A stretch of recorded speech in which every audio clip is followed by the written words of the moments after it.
Hello everyone and welcome to an overview on familial Mediterranean fever. What exactly is familial Mediterranean fever? If you took a look at this background, you may have already guessed that this is a genetic disorder. If you guessed this, congratulations, you are an excellent guesser. Indeed, it is a genetic disorder. And the following will be discussed regarding this disorder. An intro will be given, the etiology, symptoms, diagnosis, complications if it is left untreated, the treatment and the cure will be discussed. Firstly, let's take a look at the word familial Mediterranean fever. Familial means it is inherited and runs in families. Mediterranean means it is predominantly existing in the Mediterranean region. And fever means there is an abnormal increase in body temperature. This disease has another name, which is recurrent polyserositis. Recurrent means repeating. Poly means many or multiple. Serous refers to the serous membranes of the body, like the pleura, peritoneum, pericardium. And itis means inflammation. So from this name we can deduce that this disease is in the form of recurrent febrile episodes of inflammation in the serous membranes of the body.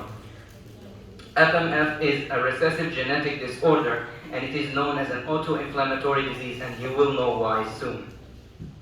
It is caused by a mutation in both copies of the Mediterranean fever gene, which encodes for a protein called pyrine, the function of which is not well understood, but it is believed to have a role in the regulation of inflammation. In FMF patients, this protein is abnormal, so inflammation is not well regulated. And FMF is actually really common in the Mediterranean region. About 1 in 5 in the Mediterranean region are carriers of this mutation.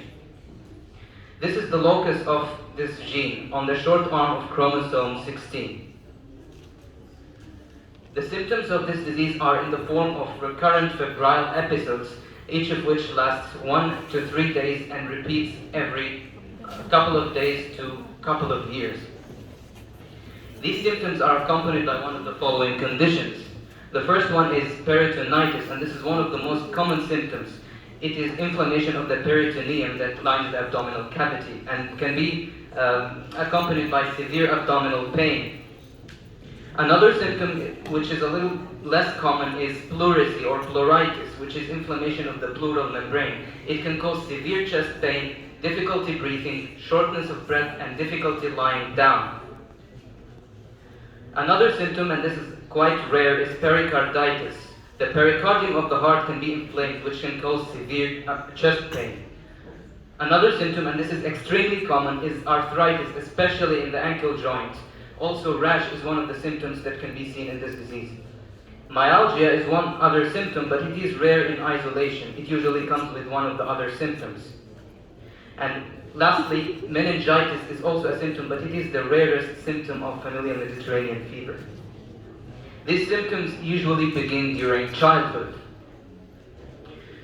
It is really important to make an early diagnosis of this disease, and you will know why soon as well.